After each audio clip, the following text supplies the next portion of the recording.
Halo, assalamualaikum warahmatullahi wabarakatuh. Kembali lagi teman-teman dengan vlog harian saya di channel Tata Simpur Jaya. Di video kali ini kita sharing kembali kegiatan saya malam ini di warung sembako ya. Semoga teman-teman semuanya dalam keadaan sehat-sehat semuanya ya, selalu dimudahkan dalam setiap kegiatannya dan selalu diberkahkan juga rezekinya. Amin ya rabbal alamin ya. Video kali ini saya akan sharing lagi tentang warung sembako ya. Warung sembako terus nggak bosen apa ya? Nggak bosen lah. Kenapa bosen ya teman-teman? Ini kan mata pencaharian saya. Kenapa harus bosen ya? Saya aja nggak bosen teman-teman ya dengan hasilnya.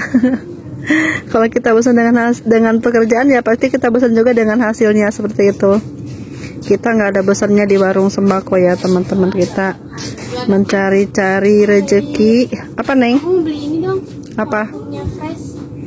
Minyak wangi fresh. Warna apa? Yang ini nih yang Putih. Iya, 13.000. Apa lagi? udah itu aja. Minyak aja wangi. Minyak aja wangi. Jajan enggak? Enggak. Terima kasih. Iya. Oke, lanjut lagi teman-teman ya. Alhamdulillah ada yang membeli minyak wangi ya. Apa namanya? Kita di warung sembako itu nggak ada bosannya ya teman-teman. Karena kita selalu mendapatkan hasilnya ya. Dan menurut saya warung sembako itu usaha yang sangat mudah banget kita jalankan ya.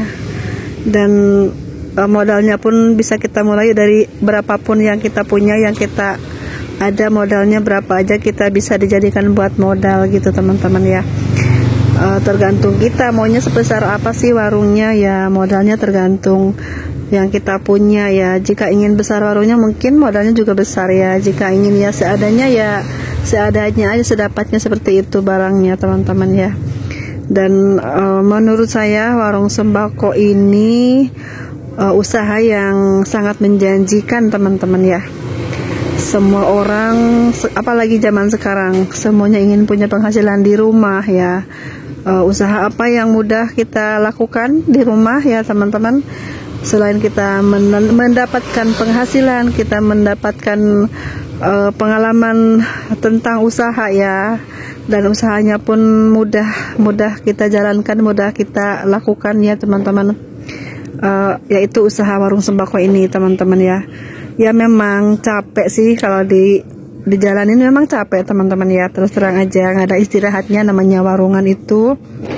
Tapi ya dari situ kita banyak belajar ya tentang semuanya hal kehidupan kita sehari-hari ya. Entah kita cara bersosialisasi dengan lingkungan kita ya, dengan masyarakat di sekitar kita ataupun dengan para pelanggan kita ya, bagaimana cara melayani mereka supaya mereka itu senang kepada kita, senang berbelanja di kita. Itu ada trik-triknya juga, ada rahasia-rahasia, bukan rahasia sih sebenarnya ya, bukan rahasia lagi, sudah pada tahu semua ya. Kita harus ramah, banyak senyum, banyak memberikan hal-hal yang baik untuk para pelanggan ya. Itu akan menjadi sebuah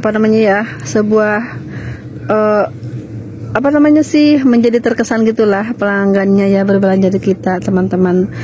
Bukan hanya soal harga murah aja, namun pelayanan pun itu yang menjadi hal yang sangat penting juga teman-teman ya. Kalau harga murah orangnya jutek, hanya sekedarnya aja, kita kan nggak nyaman belanja seperti itu ya teman-teman. Jadi harus seimbang antara orangnya ramah dan harganya murah gitu ya. Dan biasanya harga-harga murah itu memang sangat diburu, banyak dicari pelanggan ya. Harga-harga murah itu jadi incaran banget, jadi buruan banget harga murah. Namun jika kualitas barang tidak bagus, orang penjualnya juga nggak mengasihkan gitu ya, terlalu cuek ataupun hanya sekedarnya aja gitu, kita kan belanja juga nggak nyaman ya teman-teman. Jadi kita harus banyak hal yang membuat pelanggan senang tuh harus bagaimana ya. Sebagai penjual tuh kita harus sadar diri ya, jangan terlalu arogan mentang-mentang jualan sembako cie. Jadi ya kesannya ini loh gitu ya, barang saya gitu ya, terserah lo mau beli apa enggak, seperti itu ya, seperti itu kesannya ya. Tapi kalau orangnya merendah gitu, selalu ramah, selalu apa, kita tuh merendah gitu loh teman-teman. Namanya pembeli itu kan seolah-olah dia tuh raja, harus kita layani, harus kita perlakukan dengan baik seperti itu ya. Meskipun mereka itu orang-orang biasa ya, orang-orang yang memang misalnya di bawah kita ya, seperti itu ya. Kita harus layani dengan baik juga teman-teman ya. Dan memang kata pepatah zaman dahulu, pembeli adalah raja. Memang iya raja ya, raja sementara di warung kita ya, karena mereka memberikan rezeki kepada kita teman-teman ya, seperti itu ya. Harus kita layani dengan baik ya teman-teman ya, supaya rajanya tidak pundungan, supaya rajanya baik lagi ke kita ya, dan tetap berbelanja di kita rajanya ya teman-teman ya. Jadi raja itu harus kita hormati, harus kita hargai, harus kita layani dengan baik ya. Jika raja itu dihormati, dia layani dengan baik, pasti raja pun akan senang kepada kita dan selalu kembali ke kita ya, untuk mencari barang-barang apa gitu, rajanya pasti kembali ke kita teman-teman, seperti itu ya. Nah, zaman sekarang memang ada sih yang pelayanan ke pelanggan seperti apa ya, sedikit cuek gitu, karena merasa terserah deh mau beli apa enggak gitu, karena tertera sudah harganya di sana. Jadi seolah-olah tuh tidak ada apa namanya ya, tidak ada kedekatan lebih banyak lagi dengan pelanggan ya, karena pelanggan pun tidak terlalu banyak ngobrol, tidak perlu banyak bertanya dengan harganya. Jadi sudah ada di pelayannya gitu, harganya tertera di situ. Jadi mungkin tinggal ambil bayar, seperti itu ya. Seperti di pasar swalayan, di toko-toko modern gitu teman-teman ya. Kita kan jarang bertanya apa-apa ya, hanya ngambil barang seperti itu. Nah itu menurut saya ya, itu juga bagus juga sih teman-teman. Namun itu juga apa namanya, mengurangi keharmonisan dengan pelanggan menurut saya ya. Tidak ada saling sapanya, sedikit saling sapa seperti itu ya. Tapi kalau dengan warung-warung kampung, warung-warung sederhana, warung-warung yang jadul gitu ya, pasti pelanggan pun, rajanya pun bertanya banyak kepada kita ya. Ada ini enggak, ada barang ini enggak, ada barang B enggak, ada barang C enggak, seperti itu ya. Harganya berapa, seperti itu kan. Jadi kita lebih banyak interaksinya seperti itu ya. Kita pun menjawabnya dengan harus dengan bahasa yang nyaman didengar ya, dengan mimik muka yang sedap dipandang juga teman-teman, seperti itu. Nah itulah ya teman-teman kelebihan warung kampung yang banyak basa-basi, namun menjadi ciri khasnya kita sebagai pemilik warungnya ya teman-teman, seperti itu. Masing-masing warung itu punya ciri khasnya ya, entah itu warung modern ataupun warung kampung, warung jadul itu kan sama-sama menghasilkan keuntungan teman-teman. Tinggal pilih aja mau cara bagaimana teman-teman jika ingin membuka usaha warung sembako ya teman-teman.